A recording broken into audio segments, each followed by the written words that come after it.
हम लोग जाने वाले हैं जोधपुर से बाहर एक दिन। कहाँ जाने वाले हैं, क्या क्या करने वाले हैं, सब आपको पता चलेगा। और हमारे बच्चे भी जाने वाले हैं साथ में, क्योंकि इनको कहाँ छोड़ के जाएंगे, इनको खाना पीना सबका दिक्कत हो जाएगा वरना।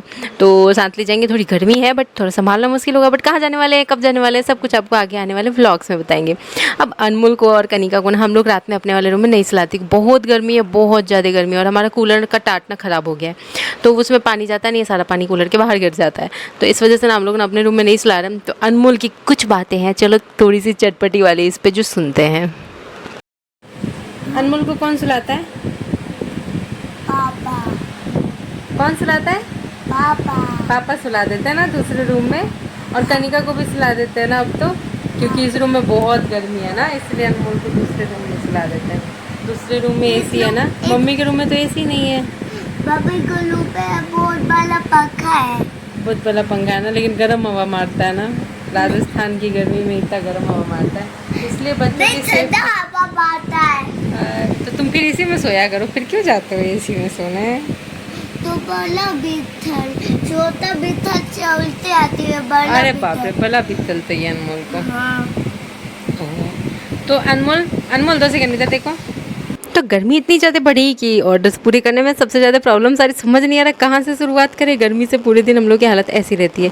और ये देखो हवा खाया जा रहा है नज़दीक से। रात में तो इन लोगों को हम लोग ना दूसरे रूम में सुलाते हैं, मेरे हस्बैंड जाके सुला देते हैं, जिससे कि ना इन लोगों को एटलीस्ट ये वाले उबला हुआ वाला रूम ना मिले। और पता है मैं पहले लड्डू के बिना एक रात नहीं सो सकती थी, 2 घंटे भी नहीं सो सकती थी, जो कि मुझे मजबूरी में, अभी रूम इतना गर्म रहता है ना कि मजबूरी में मैं लड्डू को इस रूम में नहीं सुला के दूसरे रूम में हस्बैंड के साथ भेज देती हूँ कि वो सुला दे पहले।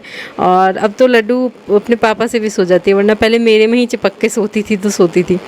तो धीरे धीरे लाइफ में जैसी चीज़ें आती हैं बच्चे भी उस हिसाब से चीज़ें सीख जाते हैं। तो ऐसे ही हम कि ये लोगों को अब कई बार क्या होता है, अनमोल इतना थक जाता है ना, दोनों बच्चे इतने थके रहते हैं, बिस्तर पे जाते इन लोगों को तुरंत नींद आ जाती है, तो सोना आसान होता है। बट किसी किसी दिन ऐसा होता है ना कि दोनों उत्पात कर देते हैं, फिर मेरे हस्बैंड को बहुत ज़्यादा टाइम लग जाता है दोनों को सुलाने में। फिर वो आते हैं तो मेरी हेल्प कराते हैं सारे, जो हम लोग तैयारियाँ कर रहे होते हैं ना, किट्स वगैरह पैक। तो आज क्या हुआ कि मैं ज्वेलरी बना रही थी, तो मेरे हस्बैंड ने चूड़ा फ्राई किया, जिसमें कि प्याज मूंगफली सब डाल के, पापड़ भी डाल दिए हैं सेक के। जाना था मार्केट, जैसा कि मुझे पार्लर जाना था। मैं सोची थी ना कि आईब्रो बनवा लूँ एटलीस्ट, लेकिन मार्केट गए तो ध्यान आया कि शनिवार है, तो छोड़ दिया। फिर हम ना वापस आके कल जाएंगे, और वापस नहीं आ गए, मतलब कुछ कुछ सब्जियां वगैरह ख़त्म थी तो सब्जियां लेके आ गए। मदर्स डे है, आप सभी को मदर्स डे की ढेर सारी शुभकामनाएं। मैंने एक वीडियो अपलोड किया है लाडो रानी चैनल पे, जिसपे कि अनमोल के बाल हैं बिल्कुल घुंघराले से, उलझे हुए से, बड़े बड़े से। और मेरी बिटिया रानी का NICU में एडमिट थी, तो उसका भी वीडियो है उसमें। और मेरा भी है उस टाइम का, जब मैं ऑपरेशन होके आई थी, और मेरी दादी ने अनमोल को टीका लगा के वहाँ पर लेके आई थी हॉस्पिटल में, तो वो मेरे पास बैठा हुआ था अनमोल, और पास बैठा था फिर उतर रहा था। एकदम छोटा सा था अनमोल, एकदम छोटा सा। और उस वक्त लड्डू हुई थी। तो हाँ, वो भी एक समय था जो कभी कभी याद करते रहना चाहिए इंसान को, कितना टफ़ होता है कोई कोई समय। और बिल्कुल टफ़ अभी भी है, मुश्किलें अभी भी हैं, लेकिन हम लोग स्माइल के साथ सारी चीज़ों को फेस कर रहे हैं।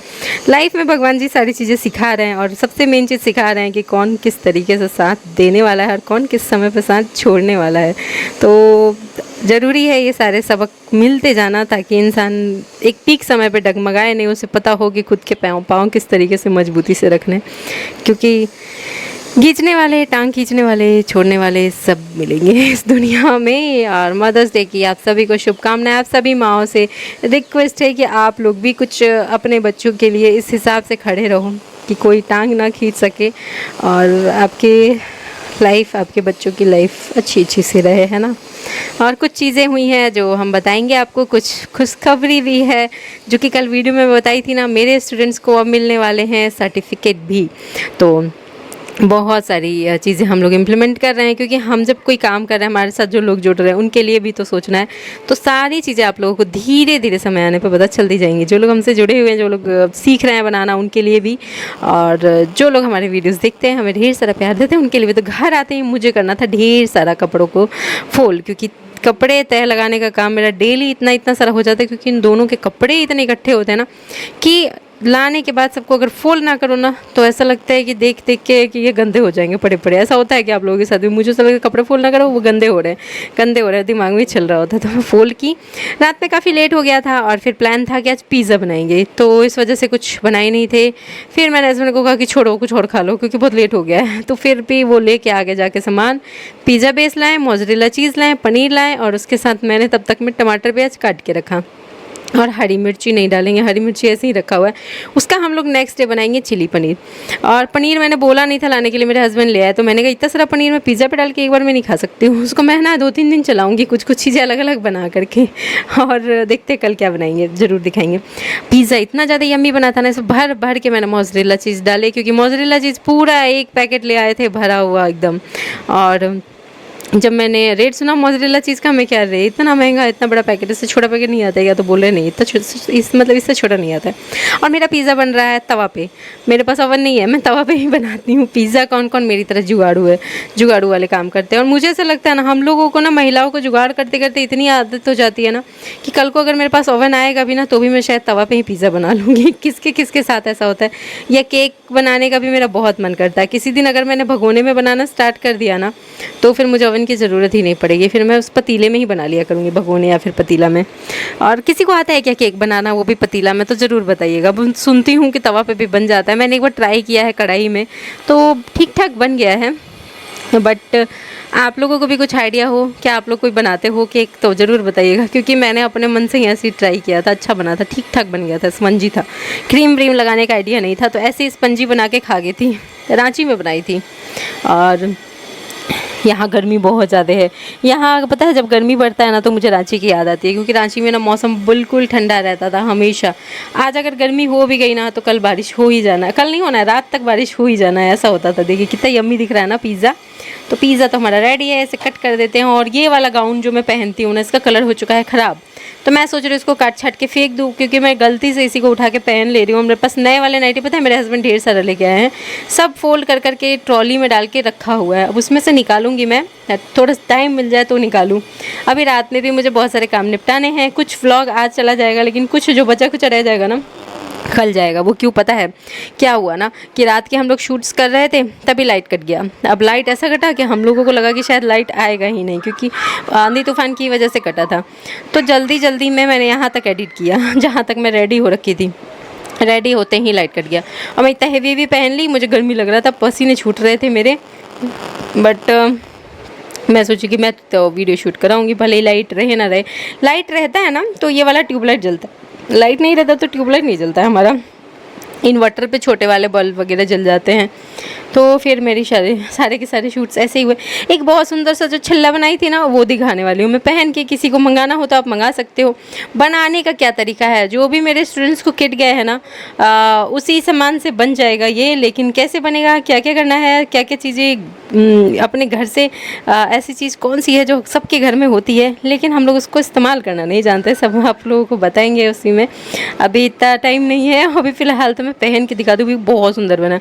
आप चाहो ना तो ऐसे बेबी शॉवर के लिए बनवा सकते हो। ऊपर में जैसे मैं अपने पे एग्जांपल दूँ तो ऊपर नेहा बेबी शॉवर लिख दिया, उसके बाद में गर्ल और बॉय करके फुटप्रिंट बना दिए, पैर का छापा। फिर सबसे नीचे वाले पे नेहा लव डीजे या डीजे लव नेहा, ऐसे करके मतलब हार्ट बना के ऐसे बन सकता है, जैसे डीजे फिर हार्ट बना दिया बीच में, फिर उसके नीचे नेहा, तो ऐसे करके ये बन सकता है, कस्टमाइजेशन हो सकता है। या फिर हैप्पी, फिर नीचे वाले पे बर्थडे और नीचे वाले पे मेरी लाडो या माई लाडो, ऐसे कुछ भी मतलब, या माई आदि मेरा आदि, कुछ भी मतलब ऐसे हैप्पी बर्थडे मेरे आदि, या फिर इस टाइप का मतलब कस्टमाइजेशन हो सकते हैं। या फिर दुल्हनिया जो हल्दी मेहंदी में भी पहन सकती हैं, ऊपर अपने हस्बैंड का नाम लिखवा दे, जैसे अपने पे एग्जांपल दूँ डीजे की, और फिर सबसे नीचे वाले पे दुल्हनिया, ऐसे करके मतलब आप लोग कस्टमाइजेशन करा सकते हो। हल्दी मेहंदी स्पेशल ज्वेलरी भी फैब्रिक वाली बहुत सुंदर बनेगी। और बहुत सारे आइडियाज़ है, बहुत सारे। आपका भी मन कर रहा है कुछ लिखवाने का तो लिखवा सकते हो, इंगेजमेंट में भी लिखवाया जा सकता है, या फिर किसी के रक्षाबंधन पर चाहिए भैया की लाडली या भैया की बहना, ऐसे भी बनवाई जा सकती है इसका कमर वाला। और सबसे खास बात यह है कि सिंपल सी साड़ी पे भी इसको फंसा लो, बस पूरा साड़ी का लुक चेंज हो जाना है। और अपने हिसाब से किसी भी कलर में आप कस्टमाइजेशन करा सकते हैं, कुछ भी लिखा सकते हैं। ये जैसे कि शादी भी होती है ना, तो हम लोग कहते हैं ना सिस्टर क्या दुल्हनिया की सिस्टर, हाँ दुल्हनिया की सिस्टर, ये इस टाइप से भी आप लोग लिखवा के लगवा सकते हो। बहुत कुछ इसमें हो सकता है, बहुत कुछ। और दुल्हनिया की मम्मी, दुल्हनिया की मतलब इस टाइप से बहुत सारे, दुल्हनिया की बुआ, वैसे ऐसे बहुत सारी चीज़ें इसमें लिखी जा सकती हैं। तो मैंने तो ये आइडिया दिया, जिसको भी जैसे कस्टमाइजेशन कराना हो आप करा सकते हो। गर्मी से हालत ख़राब है मेरी, मैं चेंज करने जा रही हूँ। हाँ, मैंने आज पहनी है मीनाकारी प्रिंटेड कुंदन वाली नेकलेस सेट, जिसके अंदर मैंने नीचे में मार्बल लगाया था जो बहुत सुंदर बना था। लेकिन अभी इसका मुझे ना एक सैम्पल रेडी करना है, जो कि होने वाला है बहुत ज़्यादा ही खूबसूरत सा नेकलेस सेट। लेकिन उसके लिए मार्बल के कलर्स डिफरेंट लेके आई हूँ मैं, तो दिखाऊंगी आपको। और ये आपको कैसा लग रहा है? मुझे ये बहुत ज़्यादा अच्छा लग रहा है। एक्चुअल में लिटरली बताऊँ तो मुझे बहुत अच्छा लग रहा है। और हैप्पी मदर्स डे भी लिखा जा सकता था इस पर, जैसे कि मदर्स डे, कुछ भी, मतलब ऐसे मैं आइडिया दी ना, कुछ भी आप लिखवा सकते हो, कुछ भी, सब कुछ चलेगा इस पर। और इसके साथ पूरा सेट आपने देखा होगा ना, बेबी शावर वाला जो गया, तो उनको तो मतलब उतना ही था। वैसे मैंने उनको बोला था कि आपको कमर का छल्ला भी बनवाना है क्या, तो उन्होंने नहीं बनवाए थे। उन्होंने पूरा सेट बनवाया था, कमर बंद बनवाया था, बाजू बंद बनवाए थे, ब्रेसलेट बनवाए थे, अंगूठी, नेकलेस सेट, और फिर उसमें ब्रॉन्ज था, बहुत कुछ था, मांग टीका था, इयरिंग्स थे, छल्ला नहीं था। तो एक छल्ला भी मैंने अलग से बना लिया है, आप लोग मंगाना चाहो तो मंगा सकते हो। और ये सब ज्वेलरीज का सेट पूरा प्रॉपर बन जाएगा। मेहंदी स्पेशल, हल्दी स्पेशल बनवा सकते हो, अपने हिसाब से कुछ भी लिखवा सकते हो। ऐसे बहुत सारे थीम पे बना सकते हो, बर्थडे पे थीम पे बना सकते हैं, बहुत कुछ हो सकता है इसमें। तो चलिए चलते हैं। अब बहुत लोगों ने कल कमेंट दिया था मुझे बेबी शॉवर की ज्वेलरी पे, जब मैंने बाजूबंद बनाए थे ना, तो क्या आपने तो एक नया ट्रेंड ही सेट कर दिया ये बना करके है, तो थैंक यू बोलना चाहूँगी। और इसके साथ ही बहुत जो मेरे साथ जो स्टूडेंट्स ज्वेलरी बनाना सीख रहे हैं, उन सभी को सर्टिफिकेट दूंगी मैं। और ये सारी तैयारियां हो चुकी हैं और बहुत ज़्यादा आगे मज़ा आने वाला है। सबको मौका मिलेगा, सबको पता चलेगा कि क्या क्या चीज़ें हम लोग अपने घर बैठे कर सकते हैं। और इसके साथ ही जो लोग मेरे वीडियोस को देखते हैं, इतना सारा प्यार देते हैं, उन सभी को ढेर सारा धन्यवाद। और इसके साथ ही हैप्पी मदर्स डे ज़रूर लिखिएगा कमेंट सेक्शन में। सभी माँओं के लिए है ये, क्योंकि सभी माँओं का एक अलग ही स्ट्रगल फेज होता है जब बच्चे छोटे होते हैं। कैसे कैसे सारी चीज़ें मैनेज करनी होती है। जो लोग परफेक्शन से मैनेज करना चाहते हैं, सारे काम निपटा के हैं, उनके लिए कितनी ज़्यादा मुश्किलें आती हैं, कितना सारा काम टफ पड़ता है। इसके अलावा वो फेज़ ऐसा होता है जब हम लोग एक नहीं 4 दिमाग लेके चल रहे होते हैं। तो सब जो इस फेज़ से निकल चुके हैं उनको भी हैप्पी मदर्स डे, जो इस फेज़ में है उनको भी हैप्पी मदर्स डे। खुश रहो, खुशियाँ बांटो। और इसके साथ अगर ज्वेलरी बनवानी हो तो मुझसे बनवाते जाओ। नेकलेस सेट बन सकता है इसका, इसमें डोरी लगा के, मोतियों की डोरी लगा के, 4 लेयर की डोरी अगर लगा दूँ साइड से और पीछे से वो पूरा घूम के आए, बहुत सुंदर लगेगा। ब्रॉन्ज भी बन सकते हैं इनके कुछ इस तरीके से साड़ी पे लगाने के लिए। ये मेरा आइडिया है, आप लोग बताना क्या आइडिया बेस्ट लग रहा है। और चलते हैं अब हम लोग यहाँ से। ऐसा ब्रॉन्ज तो आप लोग वो बनवा सकते